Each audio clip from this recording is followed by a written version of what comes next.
Hello students, मेरा नाम doctor रश्मि अग्रवाल है और आज हम बात करने वाले हैं मिनिमल पॉलिनोमियल के बारे में। तो मिनिमल पॉलिनोमियल लीनियर अलजेब्रा का एक बहुत ही इम्पोर्टेंट टॉपिक है। तो कैसे इससे क्वेश्चंस बनते हैं और किस तरीके से इसका क्या कंसेप्ट है, वो आज हम इस वीडियो के अंदर देखेंगे। तो देखते हैं मिनिमल पॉलिनोमियल के बारे में और उससे क्वेश्चंस किस टाइप के बनेंगे आपके एग्जाम्स में। तो मैं ऑब्जेक्टिव भी और सब्जेक्टिव दोनों टाइप के क्वेश्चंस यहाँ पे सॉल्व करके बताऊंगी। ठीक है, वीडियो को स्टार्ट करते हैं।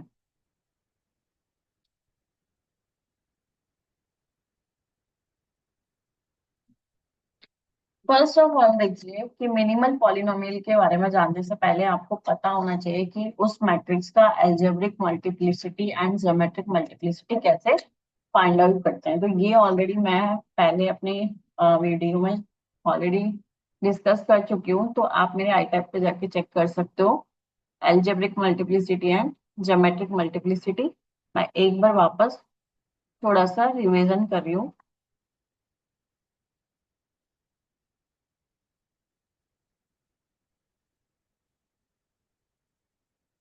एल्जेब्रिक मल्टीप्लिसिटी क्या होता है हमारा, कि the multiplicity of root, the multiplicity of root of of characteristic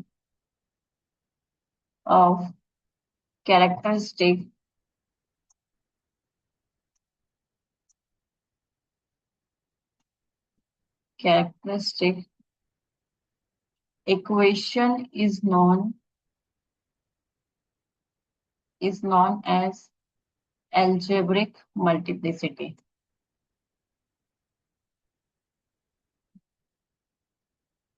right? और इस multiplicity of lambda. Let's take example. Let A be a matrix.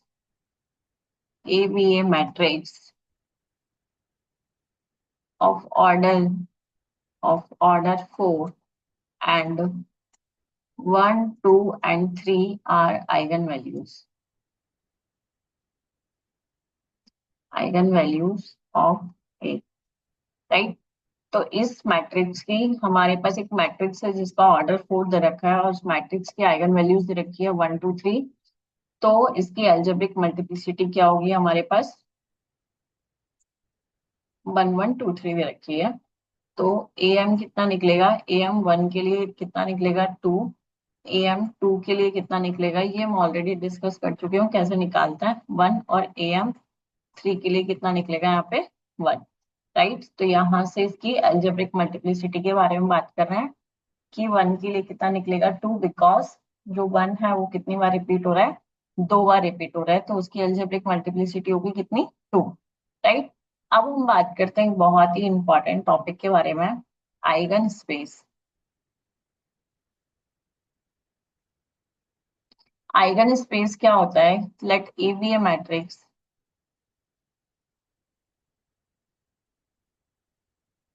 Late A be a matrix of order n and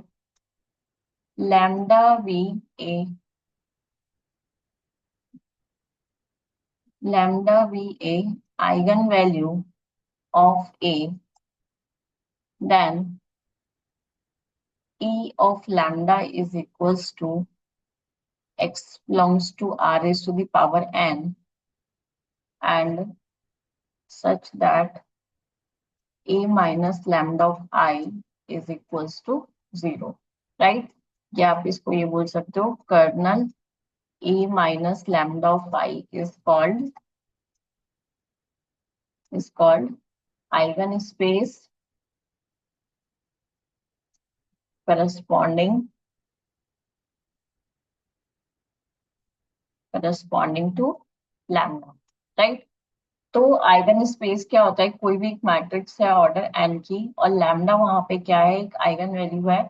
तो eigen space निकलता है किसके corresponding, eigen value के corresponding. जो हमारे पास क्या होता है, वैल्यूज होती है, वो क्या कहलाती है, उसकी आइगन स्पेस वैल्यूज होती है, राइट। तो इसको हम एग्जांपल से देखते हैं कि किस तरीके से किसी भी मैट्रिक्स का आइगन स्पेस कैसे फाइंड आउट करते हैं। Let A is equals to 127 046 and 005, right.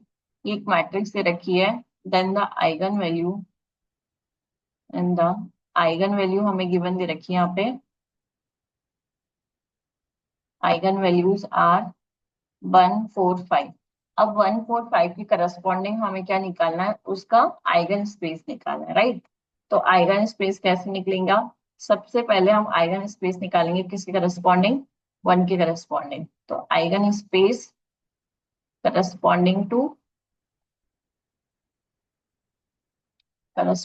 To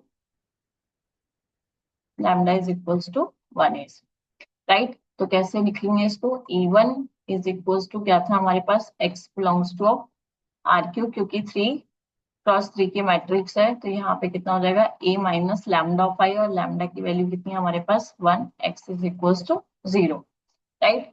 तो ये ऑलरेडी हमें निकालना आता है। कैसे निकालता है, आइगन वेक्टर्स हमने निकाले, तो a माइनस आई की वैल्यू हम निकालेंगे। यहाँ से कितना बनेगा, लैम्डा की जगह हमें क्या रखना है, 1 मैट्रिक्स रखनी है। तो यहाँ से कितना हो जाएगा, 0 2 7 0, 4 में से 1 गया, 3 6 0 0 एंड 4, राइट। और x की वैल्यू हमारे पास क्या होगी, x y and z, right. यहाँ से कितना हो गया, किसके बराबर हो गया, 0 के बराबर। तो जब इसको सॉल्व करोगे तो आपके पास फर्स्ट इक्वेशन क्या बन रही है, यहाँ से फर्स्ट इक्वेशन बन रही है आपके पास कितनी, 2 x की वैल्यू क्योंकि 0 है, तो यहाँ से हो गया 2y plus 7z is equals to 0। Second equation बन रही है हमारे पास 3y plus 6z is equals to 0। और थर्ड इक्वेशन बन रही है 4z is equals to 0, right. इसका मतलब हो गया z की वैल्यू हमारे पास कितनी हो गई, 0। तो z की वैल्यू 0 हो गई, तो y की वैल्यू भी कितनी हो गई, 0, राइट। अब इसके लिए हमें आइगन स्पेस लिखना है। तो आइगन स्पेस क्या बनेगा हमारे पास, E1 is equals to x, y, z, right. किसके लिए, y is equals to 0 है और z is equals to क्या है हमारे पास, 0, राइट। अब अगर आपसे पूछ लिया जाए कि इस आइगन स्पेस का डायमेंशन क्या होगा, तो डायमेंशन हमें पता है कि क्या होता है।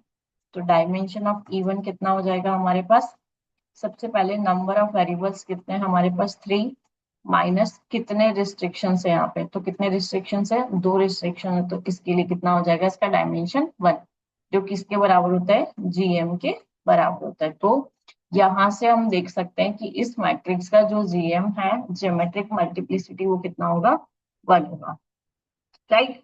इसी तरीके से हमें किसके लिए निकालना है, लैम्डा इज इक्वल्स टू 4 के लिए क्या निकालेंगे हम, E4 कितना बन जाएगा, x belongs to R cube, right. a minus 4i x is equal to कितना हो जाएगा, 0, राइट।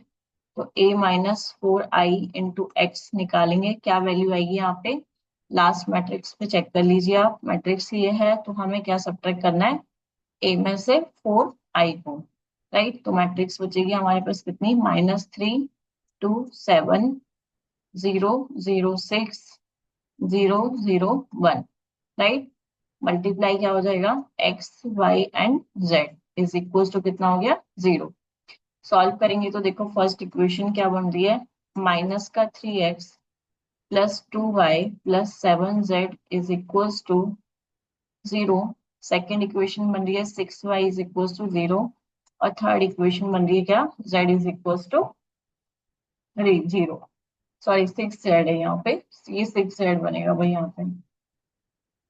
तो सेकेंड इक्वेशन हमारे पास क्या बन रही है, 6z is equal to 0, right. तो इसका मतलब हो गया कि z की वैल्यू हमारे पास कितनी आ गई, 0, राइट। तो इसके लिए हम आइगन स्पेस लिखेंगे। तो आइगन स्पेस क्या आएगा, E4 is equal to x belongs to x comma y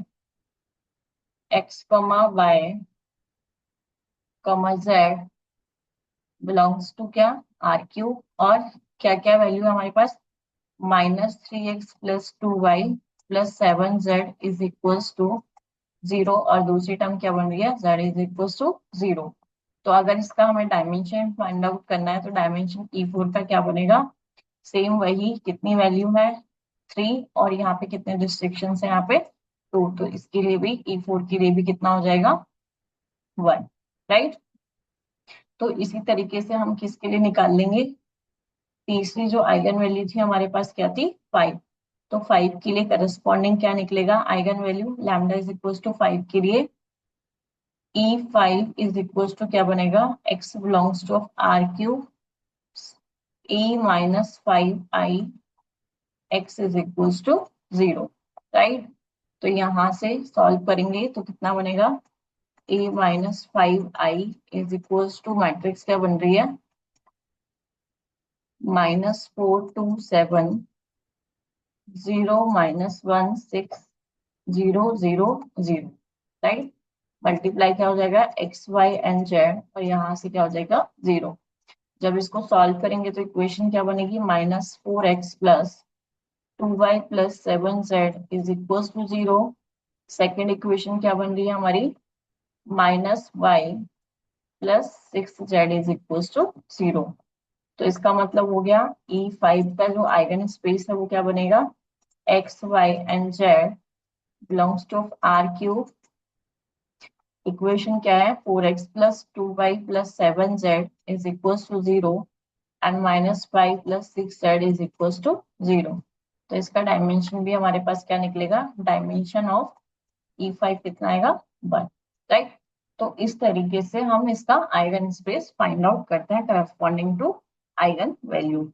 next topic है rank multiplicity, rank multiplicity theorem, right. तो रैंक मल्टीप्लिसिटी थ्योरम क्या बोलती है कि जो ज्योमेट्रिक मल्टीप्लिसिटी है जीएम की बात कर रहे हैं, GM of an eigen value, GM of eigen value lambda of A is equals to aij cannot be exceed its algebraic multiplicity। ये ऑलरेडी मैं आपको बता भी चुकी हूँ कि एम हमेशा क्या होता है, ग्रेटर देन होता है किसका, जीएम का, राइट। तो ये स्टेटमेंट बहुत इंपॉर्टेंट है, इसको याद रखना है हमेशा। रैंक मल्टीप्लिसिटी यही बोलती है कि GM of eigen value of lambda कभी भी क्या होगी, एम से बड़ी नहीं हो सकती है। Next is monic polynomial.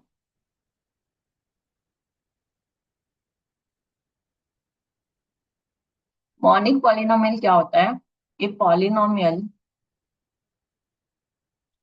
a polynomial in which a polynomial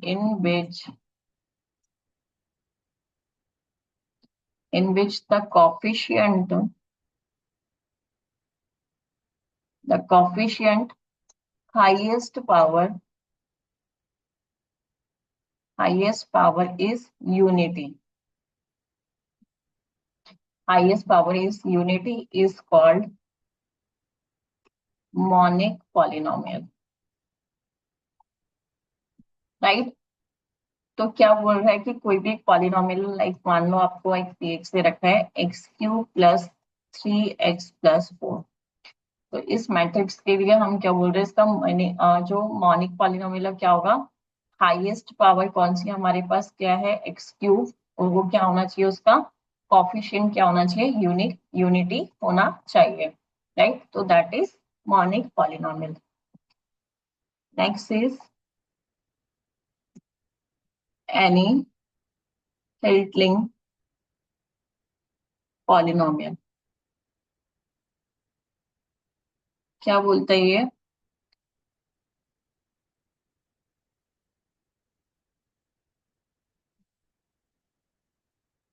any हिल्टलिंग polynomial is called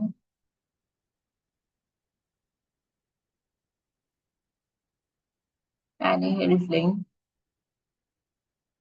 polynomial of lambda if and only if lambda is 0 of such polynomial.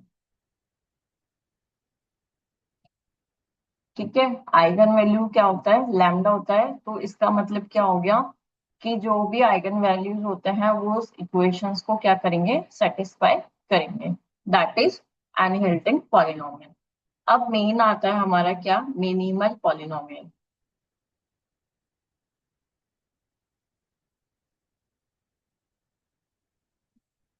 तो देखो मिनिमल पॉलिनोमियल क्या बोलता है कि a monic polynomial,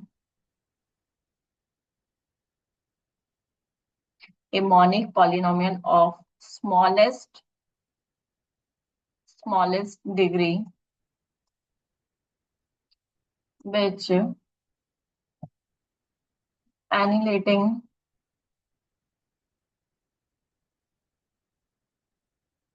a square matrix,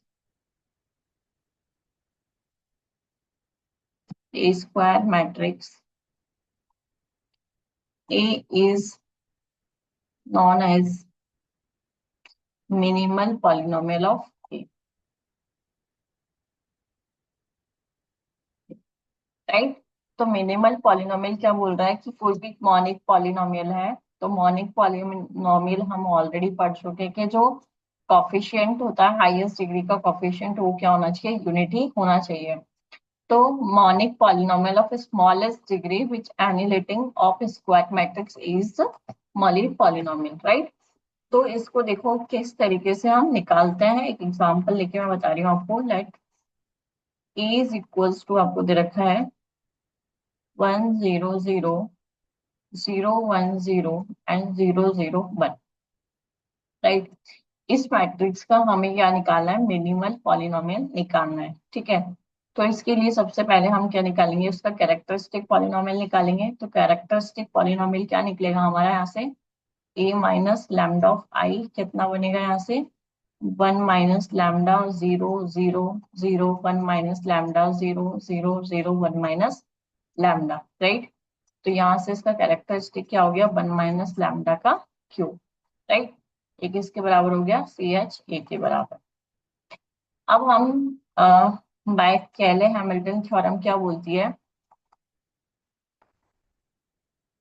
कि ये क्या करता है, इस इक्वेशन को सेटिस्फाई करता है। तो हम लैम्डा की जगह क्या पुट कर देते हैं, यहाँ पे ए पुट कर देते हैं। तो कितना बनेगा, 1 - ए का cube, right, is equal to कितना हो जाएगा, 0। अब इसका मिनिमल पॉलिनोमियल की हम बात करते हैं। तो इसका मिनिमल पॉलिनोमियल अगर हमें लिखना है तो इसको हम किससे डिनोट करते हैं, एम ए लैम्डा से। तो इसकी क्या क्या कंडीशंस बन सकती है, ये भी बन सकती है आई माइनस ए का स्क्वायर इज इक्वल टू 0, ये भी बन सकती है I minus A is equal to 0। तो दैट इज इसकी क्या है, ये मिनिमल पॉलिनोमियल है। अब हमें देखना पड़ेगा कि कौन सा फैक्टर इसका बनेगा मिनिमल पॉलिनोमियल के अंदर, राइट। तो हम कुछ एग्जांपल से इसको समझेंगे। आपको एग्जांपल दे रखा है, एक मैट्रिक्स है ए इज इक्वल्स टू 1 0 0 0 2 0 0 0 3, ठीक है। तो इस मैट्रिक्स का सबसे पहले तो हमारे पास मिनिमल कैरेक्टरिस्टिक पॉलिनोमियल क्या बनेगा, C H x, x - 1 x - 2 x - 3, क्योंकि डायगोनल मैट्रिक्स है हमारे पास, राइट। तो अब क्या करेंगे, बाय केले हैमिल्टन थ्योरम से हम क्या लिखेंगे,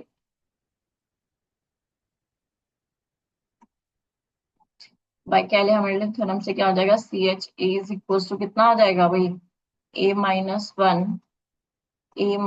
2 A - 3, राइट। अब इस मैट्रिक्स का अगर हमें मिनिमल पॉलिनोमियल निकालना है तो मिनिमल पॉलिनोमियल क्या निकलेगा वापस, x - 1 x - 2 x - 3। कैसे, क्योंकि यहाँ पे कंसेप्ट लग रहा है जो हमने ऑलरेडी डायगोनलाइजेशन में बताया था कि जो मिनिमल पॉलिनोमियल है उसका क्या होना चाहिए, लीनियर होनी चाहिए उसकी पावर, ठीक है। तो यहाँ पे वो कंसेप्ट अप्लाई हो रहा है। तो वो आप जाके चेक कर सकते हो, मेरे दूसरे वीडियो के अंदर डायगोनलाइजेबल में मैंने ऑलरेडी ये पॉइंट लिखवाया हुआ है कि जो मिनिमल पॉलिनोमियल होता है, कोई भी मैट्रिक्स अगर डायगोनलाइजेबल है तो क्या होगा, उसके जो मिनिमल पॉलिनोमियल है उसकी क्या होगी, डिग्री क्या होगी, लीनियर फैक्टर होने चाहिए, राइट। एक और एग्जांपल लेके देख लेते हैं। मान लो एक मैट्रिक्स है ए इज इक्वल्स टू 1 0 0 0 1 0 0 0 1 4 0 0 3, राइट। इस मैट्रिक्स का अगर हम कैरेक्टरिस्टिक पॉलिनोमियल देखें तो कैरेक्टरिस्टिक पॉलिनोमियल क्या बनेगा यहाँ से, x-1 का होल स्क्वायर और x-3, राइट। अब इसका मिनिमल पॉलिनोमियल ये भी हो सकता है x-1 मल्टीप्लाई x-3 भी हो सकता है, राइट। तो कैसे इसका मिनिमल पॉलिनोमियल हम चेक करेंगे, तो सबसे पहले तो ये हमारे पास कौन सी मैट्रिक्स बन रही है, एक अपर ट्रायंगुलर मैट्रिक्स बन रही है। तो वापस कंसेप्ट वही क्या लगेगा हमारे पास, डायगोनलाइजेबल वाला कंसेप्ट लगेगा। तो इसके लिए इसका मिनिमल पॉलिनोमियल क्या हो जाएगा, x-1 x-3, ठीक है। मान लो आपके पास एक मैट्रिक्स है, सेम मैट्रिक्स की हम बात कर रहे हैं, ठीक है। तो सेम मैट्रिक्स में अब यहाँ पे आप डायगोनलाइजेबल वाली कंडीशंस भी लगा सकते हो या इसका आप जीएम भी फाइंड आउट कर सकते हो। तो सबसे पहले तो अगर हम इसका एएम देखेंगे तो लैम्डा इज इक्वल टू 1 के लिए जो एएम है वो कितना है, 2 है। और AM3 के लिए कितना है यहाँ पे, 1, राइट। तो जब आप इसका जीएम निकालोगे इसके लिए लैम्डा इज इक्वल टू 1 के लिए, तो लैम्डा इज इक्वल टू 1 के लिए जब हम जीएम निकालेंगे तो हमारे पास कंडीशन क्या बनेगी, ये वाली टर्म हमारे पास जीरो हो जाएगी, ये जीरो, ये जीरो, ये जीरो, ये जीरो, ये कितना हो जाएगा 4 0 0, और ये कितना बचेगा हमारे पास 2। तो यहाँ देखो इसकी जो नलिटी है वो कितनी आ रही है हमारे पास, 1 आ रही है, राइट। तो इसके लिए क्या हो जाएगा हमारे पास, नलिटी सॉरी हमारे पास कितनी आ रही है इसकी, 2 आ रही है। तो इसके लिए भी इसका जीएम कितना हो जाएगा, 2। तो यहाँ पे कंसेप्ट हम लगा सकते हैं, यहाँ पे हम कंसेप्ट लगा सकते हैं क्या, कि जो एएम है और जो जीएम है वो क्या हो जाएगा हमारे पास, इक्वल हो गया, दैट इज डायगोनलाइजेबल। तो यहाँ पे ये कंसेप्ट भी हमारा लग सकता है, ठीक है। कि जो हमारे पास कंडीशन है तो उसके लिए मिनिमल पॉलिनोमियल क्या बनेगा हमारे पास, यहाँ से m x is equals to x-1 x-3, ठीक है। तो ये डायगोनलाइजेबल वाला यहाँ पे कंसेप्ट आप इजीली लगा सकते हो। अब देखो नेक्स्ट, मान लो एक मैट्रिक्स है, ए मैट्रिक्स आपको दे रखा है 1 2 0 0 1 3 0 0 1, राइट। ये कोई मैट्रिक्स दे रखी है और इस मैट्रिक्स का हमें क्या करना है, वही मिनिमल पॉलिनोमियल फाइंड आउट करना है। तो सबसे पहले तो इस मैट्रिक्स का क्या होगा, कैरेक्टरिस्टिक पॉलिनोमियल क्या बनेगा, x-1 का क्यूब। अब देखो इसका मिनिमल पॉलिनोमियल की अगर हम बात करें तो x-1 भी हो सकता है, x-1 का स्क्वायर भी हो सकता है, x-1 का क्यूब भी हो सकता है, राइट। तो अब हमें चेक करना है कि इस मैट्रिक्स का जो हमारे पास मिनिमल पॉलिनोमियल है वो क्या होगा, राइट। तो ये हम वापस कंडीशन लगा रहे, कौन सा, जीएम फाइंड आउट कर सकते हैं यहाँ से। तो सबसे पहले तो देखो AM1 के लिए कितना हो गया, 3 हो गया। अब मैं क्या निकालूंगी, जीएम निकालूंगी 1 के लिए, ठीक है। तो क्या बनेगा, A-i इज इक्वल टू कितना हो गया, यहाँ पे निकालोगे ये हो गया 0 2 0 0 0 3 0 0 0, राइट। अब देखो यहाँ पे मेरे पास कंडीशन क्या बन रही है, एक जो यहाँ पे क्या है, रो है वो मेरे पास पूरी की पूरी जीरो जीरो हो रही है। तो जीएम इज इक्वल टू कितना आ रहा है, 1। लेकिन जो मेरे पास क्या है, ए है, जो एम है 1 के लिए वो कितना आ रहा है, 3। मतलब यहाँ पे जो डायगोनलाइजेबल वाली जो कंडीशन है वो तो फेल हो गई, कि जो मिनिमल पॉलिनोमियल है उसकी हाईएस्ट डिग्री क्या होनी चाहिए, 1, क्योंकि ये मैट्रिक्स हमारी डायगोनलाइजेबल नहीं है। तो इसलिए इस मैट्रिक्स का जो मिनिमल पॉलिनोमियल निकलेगा वो क्या निकलेगा, x-1 का क्यूब, राइट, ठीक है। अब नेक्स्ट चीज देखें, मान लो आपके पास कोई क्वेश्चन दे रखा है यहाँ पे। अब जरूरी नहीं है आपको एग्जाम में कि 3x3 या 4x4 की मैट्रिक्स का ही क्वेश्चन दे। अगर हाईएस्ट डिग्री का क्वेश्चन दे रहे हैं, 7x7 की मैट्रिक्स है या 8x8 की मैट्रिक्स है, तो उस तरीके की मैट्रिक्स का पॉलिनोमियल कैसे निकालते हैं। तो देखो क्वेश्चन ये एग्जाम में आया हुआ है, the minimal polynomial, the minimal polynomial matrix M, matrix हमें दे रखी है यहाँ पे 2 0 0 0 0 0 0 0 0 0 0 3 50 एंड 0 0 0 0 7। राइट, ये कोई मैट्रिक्स है हमारे पास यहाँ पे, ये मैट्रिक्स दे रखी है और इस मैट्रिक्स के हमसे पूछा है कि इसका मिनिमल पॉलिनोमियल क्या होगा। अगर आपको क्वेश्चन में आंसर दे रखा है, अगर ऑब्जेक्टिव क्वेश्चन है तो ऑप्शंस देंगे। तो इसका ऑप्शंस दे रखा है आपको ए x-2, x-4, x-5। Option B दे रखा है x-2 का whole square, x-7। Option C दे रखा है x-2, x-7। ऑप्शन डी दे रखा है x-2, x-7 का होल स्क्वायर। राइट, अब देखो जब भी इस टाइप के अगर आपके पास मैट्रिक्स है तो सबसे पहले तो ये मैट्रिक्स अगर आप देखोगे तो आपके पास कौन सी मैट्रिक्स बन रही है। यहाँ पे देखो नंबर ऑफ रोज 1 2 3 4 5, तो 5 रो एंड 5 कॉलम, ये 5 × 5 की मैट्रिक्स है। तो इसको कैसे सॉल्व करेंगे, सबसे पहले इसके हम ब्लॉक बना लेते हैं, इन मैट्रिक्स को डिवाइड कर लेते हैं ब्लॉक मैट्रिक्स में। तो देखो जब मैं यहाँ पे रो इस तरीके से बना रही हूँ तो यहाँ पे मेरे पास 3 मैट्रिक्स बन गई। अगर मैं इस मैट्रिक्स को देखूं तो मेरे पास पहली मैट्रिक्स ए मैट्रिक्स क्या बन रही है, 2 5 0 एंड 2। ठीक है, दूसरी मैट्रिक्स देखूं तो मेरे पास क्या बन रही है, 4 2 3 एंड 5। और तीसरी मैट्रिक्स अगर मैं देखूं तो मेरे पास क्या बन रही है, 7। ये 2 × 2 की है, 2 × 2 की है, 1 × 1 की है। तो जब भी अगर आपके पास हायर मैट्रिक्स डिग्री वाले आ जाते हैं, ऑर्डर अगर उसका ज्यादा है, तो आप क्या करोगे, सबसे पहले उसके ब्लॉक्स बनाओगे। अब देखो यहाँ पे अगर मैं इस मैट्रिक्स का देखती हूँ फर्स्ट वाले का, तो यहाँ से मेरे पास क्या बनेगा, x-2 का होल स्क्वायर। अगर मैं इसका सी एच लिखती हूँ तो मेरे पास सी एच क्या बनेगा, x-2 का होल स्क्वायर बनेगा यहाँ से। ठीक है, इस वाले टर्म का देखती हूँ, इस वाले सी, यहाँ पे सी इसका निकालती हूँ तो क्या बनेगा मेरे पास इसका, इसको हमें सॉल्व करना पड़ेगा। यहाँ से इसका कैरेक्टरिस्टिक पॉलिनोमियल अगर निकालना है तो कैरेक्टरिस्टिक पॉलिनोमियल के लिए फॉर्मूला क्या होता है, lambda square minus A plus D lambda plus determinant of A. Right, तो यहाँ से इसको सॉल्व करोगे तो क्या बनेगा, लैम्डा स्क्वायर ए प्लस डी कितना हो गया, माइनस का 9 लैम्डा प्लस कितना हो गया, 20 20 - 6 मतलब कितना हो गया यहाँ पे, 20 - 6 कितना हो गया, 14। राइट, तो मल्टीप्लाई करने पे क्या आना चाहिए हमारा, 14, और ऐड करने पे कितना आना चाहिए, 9, तो 7 × 2।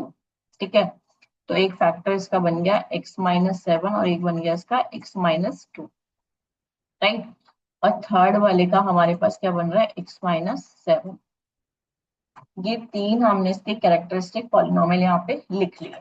अब देखो फर्स्ट आपके पास इस तरीके का अगर आता है तो अब हम क्या करेंगे, यहाँ पे मिनिमल पॉलिनोमियल निकालने के लिए एक कंसेप्ट लगा सकते हैं, एलसीएम।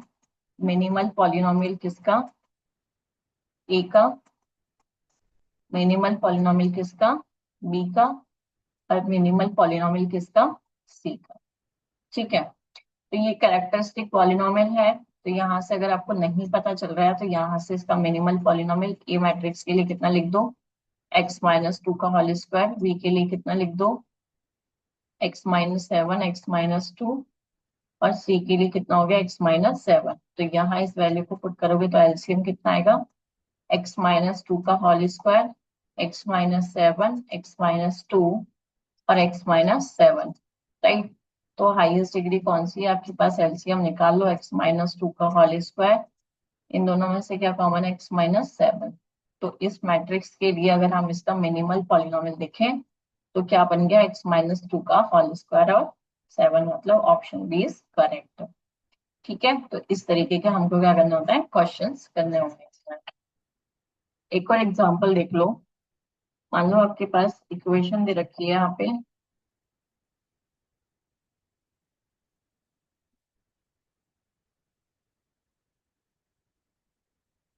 क्वेश्चन दे रखा है, consider the following matrix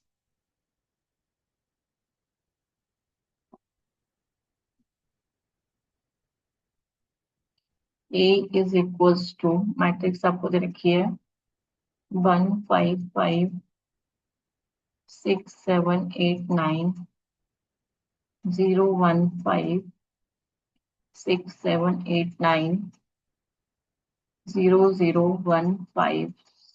7 sorry यहाँ पे है,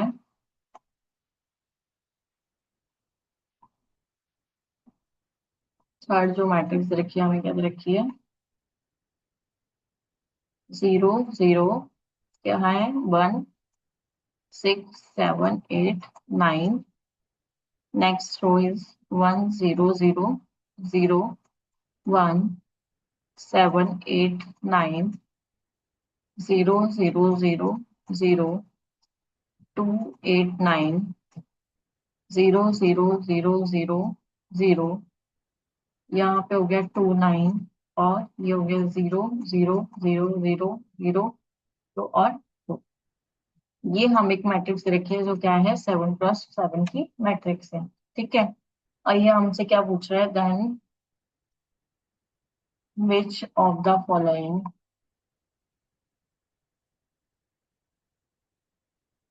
आर करेक्ट। ठीक है, तो मैं यहाँ पे ऑप्शन लिख रही हूँ। Option 1 is characteristic equation is x-1 raised to the power 4, x-2 raised to the power q is equals to 0। Option 2 दे रखा है, algebraic multiplicity of 1 is 4 and 2 is 3। Option C दे रखा है, gm of 1 is 2 and gm of 2 is 1। और option 4 दे रखा है हमें, none of these। ठीक है, बहुत ही इजी क्वेश्चन है कि कैसे सॉल्व करेंगे। सो सबसे पहले देखो, मैंने आपको बताया था कि आपको करना क्या है, इस मैट्रिक्स का वही ब्लॉक मैट्रिक्स टाइप में आप बना सकते हो। ठीक है, तो देखो यहाँ पे फर्स्ट एलिमेंट क्या है आपका, 1, ये एलिमेंट क्या है 1, ये एलिमेंट क्या है 1, ये एलिमेंट क्या है 1। तो यहाँ से अगर मैं देखूंगी, इसका कैरेक्टरिस्टिक लिखूंगी तो क्या बनेगा, x-1 की पावर 4। राइट, अब ये क्या एलिमेंट है, 2 2 एंड 2, तो एक मेरे पास क्या बन गया इसका, x-2 का क्यूब। तो first statement is true. Right, अब सेकंड स्टेटमेंट क्या बोल रहा है कि एल्जेब्रिक मल्टीप्लिसिटी 1 इज 4 और 2 इज 1। तो ऑफ कोर्स यहाँ से फैक्टर्स पे से आप देखोगे तो am1 के लिए कितना है, 4 है, और am2 के लिए कितना है, 3। तो ऑप्शन 2 इज करेक्ट। अब ऑप्शन 3 पूछ रहा है कि gm1 is 2 and gm2 is 1। Right, तो 1 के लिए अगर मान लो मुझे निकालना है gm, तो हम क्या करते हैं, a-i करते हैं, यहाँ पे a-λ करते हैं ना, into X is equal to 0। तो देखो फर्स्ट आपके पास एलिमेंट क्या बन रहा है, फर्स्ट एलिमेंट है तो 1 में से 1 गया, तो ये वाली टर्म है वो क्या हो जाएगी, हमारे पास 0 हो जाएगी। तो इसका मतलब ये टर्म 0 हो गई, तो भाई ये वाली जो हमारे पास कॉलम बन रहा है, फर्स्ट वाला कॉलम, वो क्या हो गया, ब्रेक 0 हो गया। मतलब यहाँ हम सीधा बोल सकते हैं कि जो जीएम है 1 के लिए वो कितनी है, 1 है, क्योंकि नलिटी कितनी आ रही है उसकी, 1 आ रही है। लेकिन यहाँ पे हमसे क्या बोल रहा है कि 1 के लिए तो क्या है, 2 है, 2 के लिए कितना है, 1। तो दैट इज इनकरेक्ट, और ऑप्शन 4 तो इनकरेक्ट है ये। तो इस तरीके से हम इसको सॉल्व करते हैं मिनिमल पॉलिनोमियल इजीली। कैसे, तो इसके लिए सबसे पहले कैरेक्टरिस्टिक आपको पता होना चाहिए। कैरेक्टरिस्टिक पॉलिनोमियल अगर आपने इजीली निकाल लिया, तो मिनिमल पॉलिनोमियल में अगर डायगोनलाइजेबल मैट्रिक्स है तब तो कोई दिक्कत ही नहीं है, ठीक है, तब तो आप कंसेप्ट लगाओ लीनियर फैक्टर वाला। अगर आपके पास डायगोनलाइजेबल मैट्रिक्स नहीं है तो कैरेक्टरिस्टिक पॉलिनोमियल से निकाल के देखो। और दूसरा कंसेप्ट, अगर आपके पास ऑर्डर अगर ज्यादा है किसी भी मैट्रिक्स का तो ब्लॉक मैट्रिक्स बना के और वहां से इजीली आप उसको देख सकते हो। ठीक है, थैंक यू गाइस।